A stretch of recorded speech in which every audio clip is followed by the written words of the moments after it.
morning to all the dear students of my class 6. I know you all students are good as you are staying at home. So I know that you all are fit like as I am. So students, as you know that this is your maths class, and in the today's class we are going to continue with which chapter? The chapter number 4 which we have started recently. Okay, हमने अभी ये chapter start किया है. तो students, before starting of the class I want to give a very valuable sentence of the day. This is not basically a thought, not basically a sentence. ये हमारी life का एक ऐसा part है जिसे हम हमेशा appreciate करते हैं और कभी regret कर ही नहीं सकते. तो I'm repeating, so I'm saying that mother is the queen of every home. I repeat, mother is the queen of every home. हर किसी को अपनी मम्मा से प्यार है, सबको होता है, और हमारी मम्मा हमारे घर की क्या होती है? क्वीन होती है, रानी होती है, जिनके बिना हम बिल्कुल अधूरे हैं हमेशा. So students, with this sentence let's begin our session. So before starting off the session I want to ask one question. You are the student of mathematics, आप मैथ्स के स्टूडेंट्स हैं, तो आपको ये चीज़ पता होनी चाहिए. Who invented digit zero? Zero बहुत वैल्यूएबल है. अगर नॉन ज़ीरो से पहले आए तो कोई वैल्यू नहीं है, बट लेकिन अगर किसी नंबर के बाद लाइक 2 के बाद ज़ीरो लग जाए तो 20 हो जाता है. 1 के बाद 5 टाइम्स ज़ीरो लग जाए तो लाख बन जाता है. तो बहुत ज़्यादा वैल्यू है ज़ीरो की. तो वो किसने इन्वेंट किया था? तो इसका आंसर मैं आपको लास्ट में ही दूंगी, in the last of the video. So for that, let's begin our session. So students, look over here. As you know that we are doing with the chapter number 4, and what is the name of the chapter? Natural numbers and the whole numbers. So in the today's class, आज हम क्या पढ़ेंगे today's class में? Recap exercise के 8 to 10 question we are going to do. Second, recapitulation of properties of addition. As we know that properties of addition we have done in the previous class. तो मैं इसका एक short recap आपको दूंगी because this is a new concept for you. और the third one what we are going to do, we are going to do the properties of subtraction. ये जो properties of addition है, subtraction है, properties of multiplication, properties of division, ये सारी properties किसका part है? These all properties are a part of your whole number. As I have told you in the previous class also, I am repeating once again. These all properties are the part of your whole number. So let's begin our session. Okay, students, open page number 32 of chapter number 4. See question number 8. Till now we have covered question number 7. So see question number 8. What is question number 8 is saying to you? In a company, every employee gets a salary in 5 digit. एक company में हर एक employee को, every employ मतलब हर एक employee को salary मिलती है. Salary means जो वो जॉब करता है उसका मनी मिलता है उसको 5 डिजिट्स में. ठीक है. What can be the maximum salary of an employee here? तो अब क्वेश्चन हमसे कह रहा है कि मैक्सिमम सैलरी एक एम्प्लॉय की क्या हो सकती है. अब आप क्वेश्चन नंबर 8 को अगर देखो तो every employee gets a salary of 5 digit. ये आपको समझाने के लिए अभी आप नोटबुक पे नोट डाउन नहीं करोगे. Every employee gets a salary of 5 digit. Gets salary of 5 digit. तो बच्चे अब वो कह रहे हैं कि जो 5 डिजिट है ये मैक्सिमम है, यानी कि मैक्सिमम नंबर मिल रहा है. तो मैक्सिमम हमारा क्या होता है? मैक्सिमम यानी कि हमारा हाईएस्ट नंबर. हाईएस्ट तो नंबर क्या होगा? 5 टाइम्स 9. यही तो हमारा हाईएस्ट नंबर हो गया. Are you getting my point? कि every employee gets a 5 digit salary. हर एक एम्प्लॉय को 5 डिजिट सैलरी मिलती है. और मैक्सिमम वो कह रहा है कि मैक्सिमम है ये नंबर, यानी कि जो 5 डिजिट्स मिल रहा है ना वो मैक्सिमम नंबर है. तो हमारा नंबर क्या हो जाएगा? मैक्सिमम. अब हमें पता है कि greatest 5 digit number is 5 times 9. तो ये हमारे एम्प्लॉय की ग्रेटेस्ट सैलरी हो गई. तो shall we start with the question with in a proper way of writing. So students, look at the question number 8. Since every employee gets a salary in 5 digit, right now I have told you that every employee is getting a salary in the 5 digits, and that 5 digits are maximum. और वो जो 5 digits थे वो क्या थे? maximum. So the maximum salary of an employee is this. So maximum salary एक employ की होगी, मैक्सिमम 5 डिजिट नंबर है, तो यानी कि 5 times 9, that means 99,999 is the salary. So 5 digits 9 is the highest salary paid to an employee. An employee मतलब एक employee को पे कर रहा है कंपनी इतनी salary. Are you getting my point? So this is the symbol of your rupees and it should be mentioned before your digits. ये आपके रुपी का सिंबल है और इसको आप डिजिट से पहले ही मेंशन करोगे. Is that clear? So please note it down the question in answer of the question 8 in your notebooks and question from your book, as I have repeated the question also. Now students, better look at the question number 9 of your book. A North Indian thali is sold for 80 rupees. North Indian थाली, थाली means जिसमें रोटी, चावल और आपकी पनीर की सब्जी ये सब होते हैं, दैट इज बेसिकली थाली. तो एक नॉर्थ इंडियन थाली की कॉस्ट है 80 रुपीज़ और एक साउथ इंडियन थाली की कॉस्ट है 100 rupees. I am repeating the first line. A north Indian थाली इज सोल्ड फॉर 80 रुपीज़. एक नॉर्थ इंडियन थाली है वो कितने रुपए में से सोल्ड हो रही है? 80 रुपीज़ 80 में. और जो साउथ इंडियन थाली है, साउथ इंडियन खाने में क्या आता है आपका? Idli, dosa, sambar, these things come in the South Indian thali. तो ये आपकी सोल्ड हो रही है ₹100. In a party 20 of each types are ordered.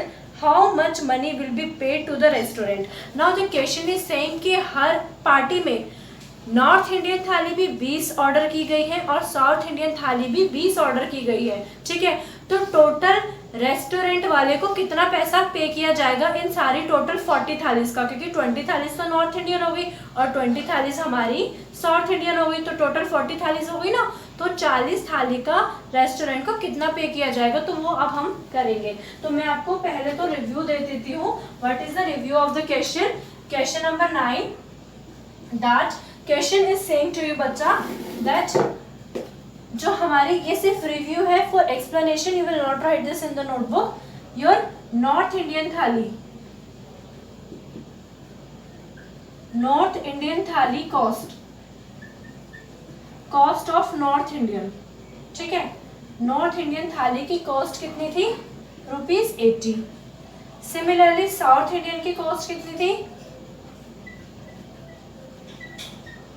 South Indian की कॉस्ट है ₹100. अब देखो ये जो 80 है ना, 80 रुपीज की एक थाली है, तो ऐसे ही 20 थालीज को ऑर्डर किया गया है. ठीक है, सिमिलरली जो 100 रुपीज की थाली है ना, वो एक थाली है, ऐसी ही 20 थाली ऑर्डर करी गई है. और तो 80 इंटू 20 करोगे तो कितना हो जाएगा? 1600 रुपीज. सिमिलरली 100 और 2 को 20 का मल्टीप्लाई करोगे तो हो जाएगा 2000 रुपीज. ठीक है, तो अब हमने क्या करना है? कुछ नहीं, उसने कहा टोटल मनी कितना होगा, तो नॉर्थ इंडियन थालीज का इतना पे किया जा रहा है और साउथ इंडियन थालीज का इतना पे किया जा रहा है, तो इन दोनों का हम एडिशन कर देंगे, तो उतना ही हम रेस्टोरेंट को पे कर रहे हैं. Is that clear? तो ये आपको अभी नोटबुक में नोट डाउन नहीं करना, it's just for explanation. So students, the cost of a north Indian thali, तो हमारे एक मतलब एक नॉर्थ इंडियन थाली की कॉस्ट है ₹80. तो हम लिखेंगे the cost of 20 such north Indian thalis. ठीक है, तो अब हमें क्या कॉस्ट निकालनी है? The cost of 20 such north Indian thalis. तो वो कितना हो जाएगा बेटा? 20 थालीज हो गई ना, तो हम कर देंगे 20 इंटू 80. तो अब आप कैलकुलेट करके बताओ how much cost you will get. You will get 1600. आपको क्या कॉस्ट मिलेगी बेटा? 1600. तो यहाँ पर लिख दीजिए. तो you will write ₹1600. Similarly, write over here the cost of a South Indian थाली. एक साउथ इंडियन थाली की कॉस्ट कितनी है? ₹100. So the cost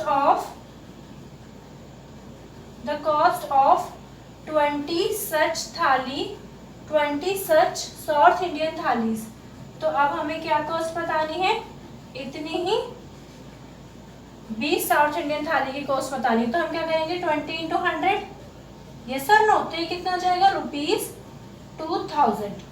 ओके, तो अब हमारे पास साउथ इंडियन थाली की कॉस्ट भी आ गई है और नॉर्थ इंडियन थाली की कॉस्ट भी आ गई है। तो अब हम लिखेंगे टोटल मनी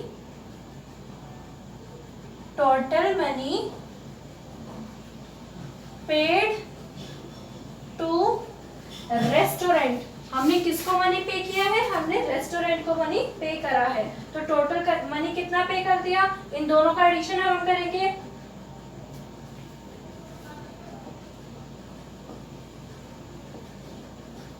तो अब आप इनका एडिशन कर दीजिए, ₹2000 प्लस 1600, तो रुपीज आ जाएगा 3600 हमने टोटल रेस्टोरेंट को पे करा है।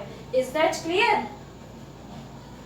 इतना हमने टोटल मनी अब रेस्टोरेंट को पे कर दिया।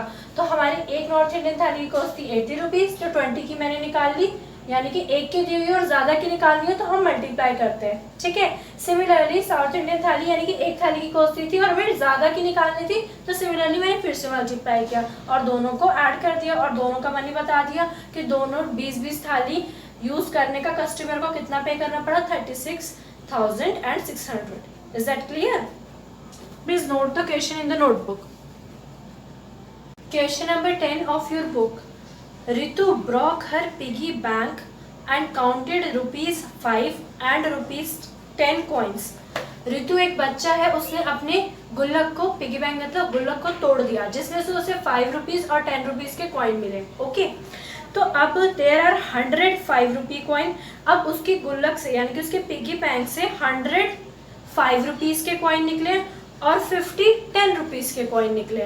बात क्लियर हो रही है कि उसकी गुल्लक से 100 सिक्के 5 रुपए के निकले हैं और 50 सिक्के 10 रुपए के निकले हैं, ठीक। तो how much money does Ritu have in all?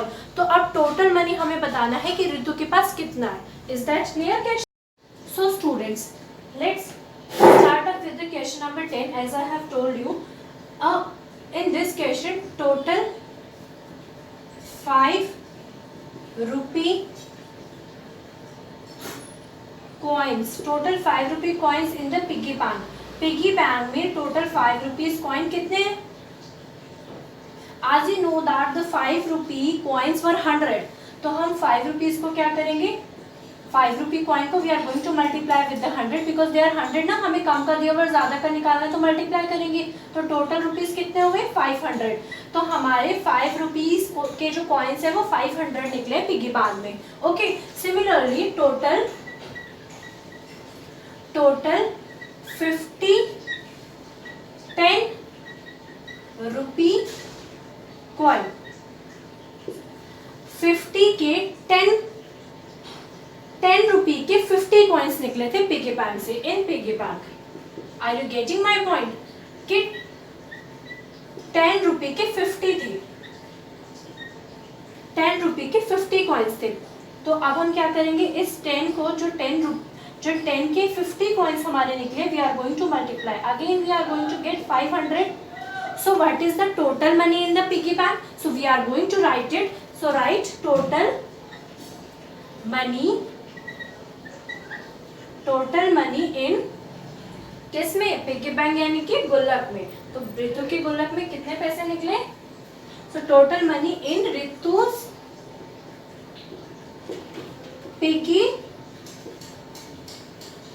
Bank ₹500 plus ₹500. 500, both 500 from the 5 rupee coins and from the 10 rupee coins. Okay, so this will become ₹1000. तो टोटल पिगी बैंक में रितु की 1000 रुपीज भी निकले हैं, ठीक है। Ritu got ₹1000 from the piggy bank. Is that clear? So now students, let's take a short recap of the properties of whole numbers. As you know that the properties of whole number topic we have started in the yesterday's class. So I have told you in the yesterday class that the properties of whole number we are going to study about the properties of addition. After that we are going to study the properties of subtraction, then the properties of multiplication, and at the last properties of whole number, that is properties of division. हम इस properties of whole numbers में से addition, subtraction, multiplication और division सबकी category करेंगे। तो जो हमने कल प्रीवियस क्लास में करा था हम उसे शॉर्टली रिकैप करते हैं so that you can easily able to connect your property of addition with the property of subtraction. Is that clear? Number 1 property is that closure property. ये PRO मीन्स प्रॉपर्टी है, I have written in a short closure property. Closure property में ये बताया गया था कि अगर हम किसी दो होल नंबर्स को ऐड करते हैं तो हमारा जो रिजल्ट निकल के आएगा वो भी होल नंबर ही होगा। एग्जाम्पल जैसे 2 मेरा होल नंबर है और 3 भी मेरा होल नंबर है, अगर मैं 2 और 3 को ऐड करती हूँ तो जो मुझे 5 मिलेगा वो भी होल नंबर होगा। ये था हमारा कम्यूटेटिव प्रॉपर्टी के अकॉर्डिंग। ठीक है, अब बात ये था हमारा क्लोजर प्रॉपर्टी के अकॉर्डिंग कि अगर हम दो होल नंबर्स को ऐड करते हैं तो हमारा रिजल्ट होल नंबर मिलेगा। अब हम बात करते हैं सेकंड प्रॉपर्टी यानी कि कम्यूटेटिव प्रॉपर्टी की।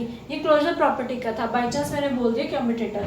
नाउ अब बात करते हैं हम कम्यूटेटिव प्रॉपर्टी की। इस प्रॉपर्टी में क्या कहा गया है, देखो बेटा, ए और plus I am adding A and B if I reverse A and B.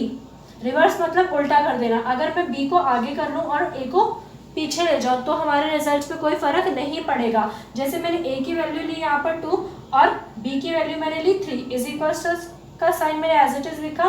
B की वैल्यू मैंने ली 3 और 2 की वैल्यू मैंने ली, ए की वैल्यू मैंने ली 2। ए की 2 यहाँ पर थी और बी की 3 थी। अब बी मेरा आगे हो गया तो मैंने 3 यहाँ पर लिखा, ए मेरा पीछे हो गया तो मैंने यहाँ 2 लिखा। अब यहाँ आप ऐड करोगे तो आपको मिलेगा 5। सिमिलरली यहाँ ऐड करोगे तो 5 मिलेगा। यानी कि अगर हम नंबर्स के ऑर्डर को रिवर्स कर देते हैं, ये रिवर्सिंग ऑफ ऑर्डर हो गया ना नंबर का आगे पीछे करना, तो हमारे रिजल्ट में एडिशन टाइम पर कम्यूटेटिव प्रॉपर्टी के अकॉर्डिंग कोई इफेक्ट नहीं आएगा। सिमिलरली अब आप देखो बेटा एसोसिएटिव प्रॉपर्टी, इसमें क्या लिखा है, ए प्लस बी प्लस सी। ए और बी को मैंने एक ब्रैकेट में पुट किया है, फिर उस पर इक्वल्स टू में ए प्लस बी प्लस सी और बी और सी को मैंने एक ब्रैकेट में पुट किया है। अब देखो यहाँ पर अगर मैं ए को लेती हूँ 2 और बी को लेती हूँ 3 और सी को लेती हूँ 5 तो मुझे ब्रैकेट यहाँ पर लगा के इनको ऐड करना है। अब देखो इक्वल्स टू में मैं ए को मैंने क्या लिया था 2 प्लस बी मेरा क्या था 3 और सी मेरा क्या था 5।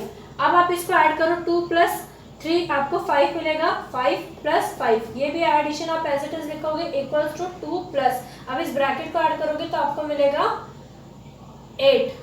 ठीक है, तो अब देखो अब 5 और 5 को आप ऐड करोगे तो आपको 10 मिलेगा, you will get 10। Similarly if you add 2 and 8 आपको 10 मिलेगा। तो अगर हम ग्रुपिंग करते हैं a प्लस बी प्लस सी लिखा है, अगर मैं a और b को पहले ऐड करती हूँ और उसके बाद जो रिजल्ट आता है फिर सी को ऐड करती हूँ, सेम अगर मैं ए को छोड़कर बी और सी को पहले ऐड करती हूँ फिर बी में मैं प्रीवियस को यानी कि ए को ऐड करती हूँ तो मेरा रिजल्ट सेम रहेगा। अल्टीमेटली इस साइड भी एडिशन हो रहा है और उस साइड भी एडिशन हो रहा है। तो अगर हम एडिशन करते हुए ब्रैकेट लगाकर भी किसी 2 डिजिट्स को भी पहले ऐड कर देते हैं किसी को भी तो भी हमारे रिजल्ट में कोई इफेक्ट नहीं पड़ता है। ये this according to our associative property. So now our third property is identity element. Identity element के अकॉर्डिंग क्या है कि कोई भी नंबर आपको दिया है, जैसे मैंने यहाँ पर लिया a प्लस 0, अगर आप a में 0 को ऐड करोगे तो आपको a ही मिलेगा। ये मैं आपको ऑलरेडी प्रीवियस क्लासेस में बता चुकी हूँ कि अगर हम 0 को किसी नंबर के साथ ऐड करते हैं, अगर मैं 0 को 2 के साथ ऐड करती हूँ या 3 के साथ ऐड करती हूँ तो मुझे एज अ रिजल्ट 2 और 3 ही मिलेगा। तो एग्जाम्पल इसका भी देख लेते हैं। जैसे मैंने a को मैंने 2 ले लिया और 0 एज इट इज, तो 2 और 0 को मैं ऐड करूंगी तो मुझे क्या मिलेगा 2। तो ये तो था आपका प्रॉपर्टीज ऑफ एडिशन का शॉर्ट रिकैप। तो अब हम करते हैं प्रॉपर्टीज ऑफ सब्ट्रैक्शन, उनका short recap. Is that clear? बेटा अब हम समझ लेते हैं प्रॉपर्टीज ऑफ सब्ट्रैक्शन। सब्ट्रैक्शन तो सबको पता है ना, the digit which is having the minus sign. अब in this first property is closure property. चाहे आप properties of subtraction read out करो, लर्न करो, या प्रॉपर्टीज ऑफ डिवीजन करो, प्रॉपर्टीज ऑफ मल्टीप्लिकेशन, वटेवर, आपकी यही प्रॉपर्टीज रहेंगी। ये 3 तो मेन रहेंगी। और जब आप फर्दर क्लास में मूव करोगे ना 6th में, तो आपका एक चैप्टर आएगा इंटीजर्स, उसमें ये वाली प्रॉपर्टीज डिटेल में है, तो वहां पर जाकर आपको डिटेल में पढ़नी होंगी। पर फॉर अ टाइम बीइंग आपको ये चीजें समझनी होगी कि ये क्या है। ठीक है, properties of subtraction. Your number 1 is closure property. मैं सबसे पहले क्लोजर प्रॉपर्टी के बारे में ही बात करूंगी। अब क्लोजर प्रॉपर्टी के अकॉर्डिंग क्या था?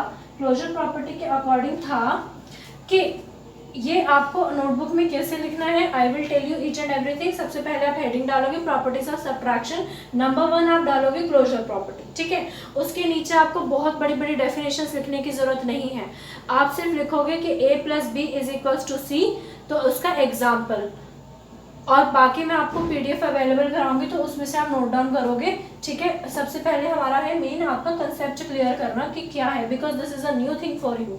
सो closure property, if I am writing a minus B, तो मुझे c मिलेगा, c मतलब कुछ रिजल्ट मिलेगा ना सब्ट्रैक्ट करने पर। तो अब क्लोजर प्रॉपर्टी हमें ये कहती है, अगर हम एडिशन से कंपेयर करें तो a प्लस बी में कर रही थी तो c मिल रहा था, अगर मैं b प्लस a करूंगी तो भी मुझे c मिलेगा, बट यहाँ पर ऐसा नहीं होगा। अगर मैं यहाँ पर a को कंसीडर कर रही हूँ 5, ठीक है, और b को कंसीडर कर रही हूँ 10, ठीक। तो बेटा अब इसमें समझने वाली बात यह है, देखो 10 आपका बिगर नंबर है और 5 आपका स्मॉलर नंबर है, तो अब आप a में से b को माइनस करोगे ना, तो जब आप माइनस 10 में से 5 को माइनस करोगे तो आपका आएगा 5। अब बड़ी वाली डिजिट है हमारी 10, उसके आगे देखो कौन सा साइन है, ग्रेटर, तो यहाँ पर आएगा ग्रेटर का साइन। अब मैं इसे रिवर्स कर रही हूँ, अब मैं कर रही हूँ b minus A is equals to C, तो अब मैं चेक करूंगी कि मुझे c क्या मिल रहा है। अब b की मेरी वैल्यू थी 10 और a की वैल्यू है 5, तो मुझे यहाँ पर मिल रहा है पॉजिटिव 5, यहाँ मुझे मिल रहा था नेगेटिव 5 और यहाँ मिल रहा था पॉजिटिव 5। तो यानी कि क्लोजर प्रॉपर्टी हमें क्या कहती है कि अगर हम दो होल नंबर्स को सब्ट्रैक्ट कर रहे हैं, अगर हम दो होल नंबर्स को सब्ट्रैक्ट कर रहे हैं तो हमें होल नंबर मिलेगा, इसकी कोई गारंटी नहीं है। ये वाला तो होल नंबर है क्योंकि होल नंबर नेगेटिव नहीं होते, पर ये वाला होल नंबर नहीं है क्योंकि ये नेगेटिव आ गया, तो ये इंटीजर हो गया। इंटीजर आप फर्दर क्लासेस में पढ़ोगे तो मैं उसकी डिटेल में नहीं जाऊंगी, तो ये चीज़ यहाँ समझने वाली है। अगर हम दो होल नंबर्स का सब्ट्रैक्ट कर रहे हैं तो हमें पॉजिटिव होल नंबर ही मिले, ये ज़रूरी नहीं है, और अगर हमें पॉजिटिव होल नंबर नहीं मिल रहा है तो हमारी क्लोजर प्रॉपर्टी फेल हो रही है यहाँ पर। Is that clear? तो ये यहाँ पर समझने वाली चीज़ है कि अगर हम दो डिजिट्स को सब्ट्रैक्ट करें तो हमें थर्ड नंबर मिलेगा, और वही अगर हम डिजिट्स को रिवर्स कर रहे हैं, रिवर्स मतलब b को मैं आगे ले रही हूँ और a को अगर मैं पीछे ले रही हूँ तो मेरा कुछ और आ रहा है, पॉजिटिव 5 बन रहा है, तो यहाँ पर डिफरेंट आ रहा है, एक बार होल नंबर आ रहा है सब्ट्रैक्शन पर और एक बार होल नंबर नहीं आ रहा है। Is that clear? Are you getting my point? So this is the closure property. Is that clear? Now students, look over here. Now we are moving to the second property, that is commutative property. अब हम दूसरी property पर आ रहे हैं, commutative property। सबसे पहले आप यहाँ पर देखिए मैंने क्या लिखा हुआ है, a minus B is not equals to b minus A. a minus B b minus A के इक्वल नहीं है। यहाँ पर हमने वही चीज़ तो देखी थी अभी, तो हम फिर से वही commutative प्रॉपर्टी में रिपीट करने वाले हैं। जैसे मैंने a को लिया 2 और मैंने b को लिया बेटा 1, ठीक है, मैंने कंसिडर कर लिया, ये एक एग्जांपल है आपको एक्सप्लेन करने के लिए। तो यहाँ पर a लिखा है तो मैं यहाँ पर लिखूंगी a क्योंकि वो 2 है, माइनस का साइन मैं एज इट इज लिखूंगी, ठीक है। b मेरा क्या है 1। पहले मैं इसको इस साइड को सॉल्व कर रही हूँ, या दोनों को इकट्ठे सॉल्व करते हैं, ठीक है। अभी हम इक्वल्स का साइन लेकर चल रहे हैं, हमें नहीं पता इक्वल आएगा कि नहीं आएगा, ठीक है। अब b मेरा क्या है 1 माइनस और a मेरा क्या है 2। समझ आ रहा है मैंने क्या लिखा, a यहाँ पर 2 लिखा, माइनस का sign as it is, b मैंने लिखा 1 क्योंकि मैंने यहाँ पर वैल्यूज दी हैं। आप कोई और भी ले सकते हो चेक करने के लिए, ये ज़रूरी नहीं है कि 2 और 1 ही लेनी है। अब b यहाँ पर देखो, b यहाँ पर क्या है 1 है, तो b की जगह यहाँ पर मैंने आगे कर दिया था ना b, और a को पीछे कर दिया राइट हैंड साइड में। याद हो तो मैंने इसे बताया था ना, राइट हैंड साइड होती है लेफ्ट हैंड साइड होती है। Okay, so what I have did, I have written 1 in place of b and 2 in place of a, ठीक है। अब 2 में से 1 आप सब्ट्रैक्ट कर सकते हो, कर दोगे, 2 में से 1 गया 1 मिलेगा। इक्वल्स 2 का साइन अभी हम लेके चल रहे हैं क्योंकि हमें नहीं पता ये वैल्यू दोनों इक्वल आएंगी कि नहीं आएंगी। अब देखो 1 में से आपको 2 को सब्ट्रैक्ट करना है, 1 से भी अभी कभी 2 सब्ट्रैक्ट होता है? अभी तक तो आप यही पढ़ते आ रहे हो कि 1 छोटे डिजिट से बड़े डिजिट सब्ट्रैक्ट नहीं होती, बट मैथ्स में ये भी पॉसिबल है, और ये हमारा पॉसिबल होता है इंटीजर्स में, ठीक है। इंटीजर्स में ये भी पॉसिबल है। तो अब हम देखते हैं 2 में से 1 को आप नॉर्मल माइनस करो, कोई बिना टेंशन के। 2 में से 1 को सब्ट्रैक्ट किया 1 लिखो, बट साइन किसका आएगा, ग्रेटर वैल्यू यहाँ पर क्या है 2, तो 2 से पहले जो साइन है वो यहाँ पर आपको लगाना होगा। तो क्या है, ये दोनों left hand side, this is your left hand side and this is your right hand side, क्या ये दोनों इक्वल है? नहीं, तो हम यहाँ पर नॉट इक्वल्स का साइन लगा देंगे, this is the sign of not equal, कि ये दोनों इक्वल नहीं है। Are you getting my point?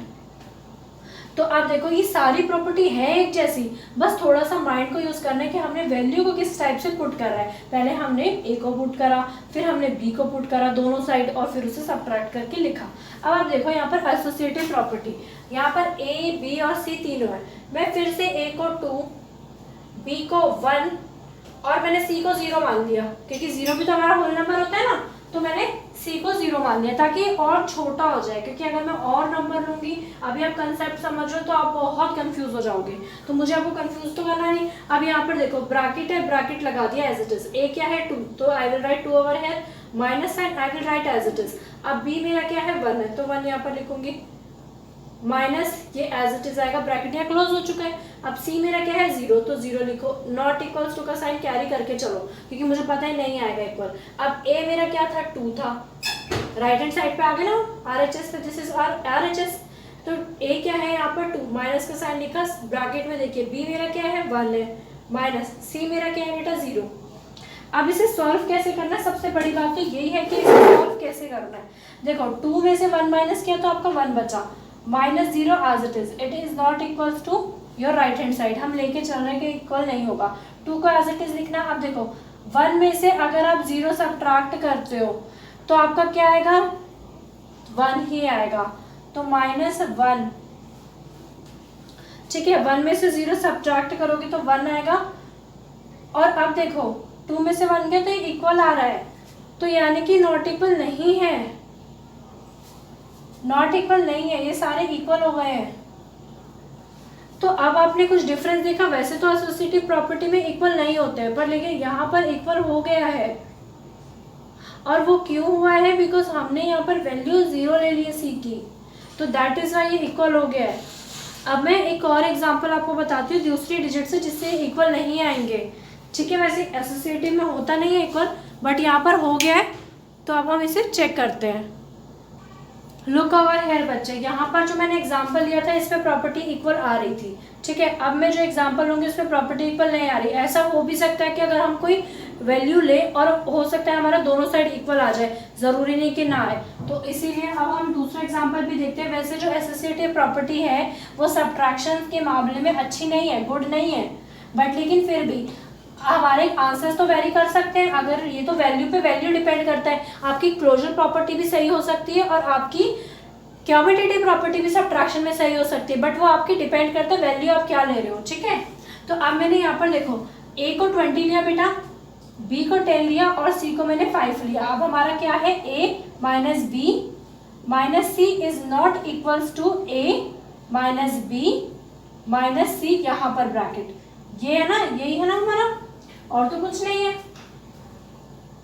तो अब हम इसी पे फोकस करने वाले हैं कि अब हम इसे सॉल्व कैसे करेंगे। अब यहाँ पर देखो इस एग्जांपल में मैंने a को क्या रखा है, a को मैंने यहाँ पर देखो a मेरा क्या था 20, तो मैंने यहाँ 20 लिखा।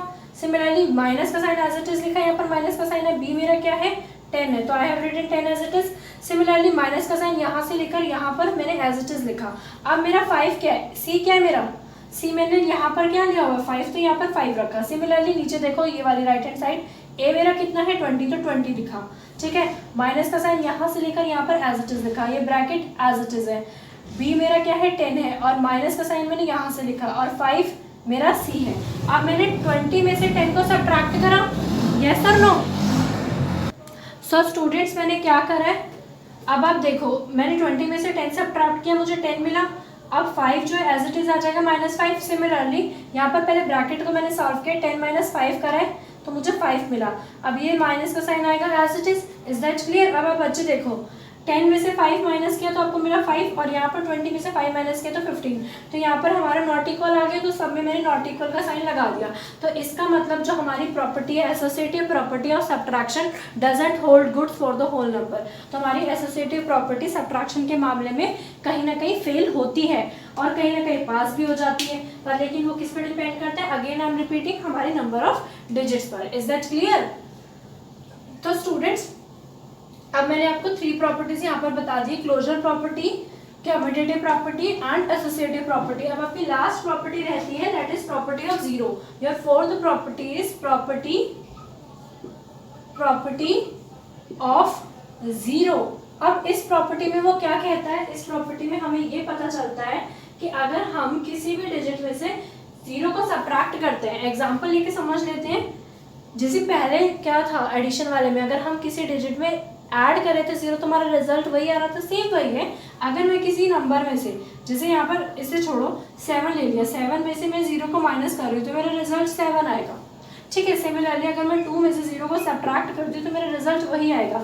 अगर हम किसी नॉन जीरो, ये हमारा नॉन जीरो है, 0 तो नहीं है ना, तो यानी कि नॉन जीरो है। अगर हम किसी नॉन जीरो नंबर में से 0 को सब्ट्रैक्ट करते हैं तो I will get a number only. जिस नंबर में से हम 0 को सब्ट्रैक्ट करते हैं वही नंबर आपको मिल जाएगा।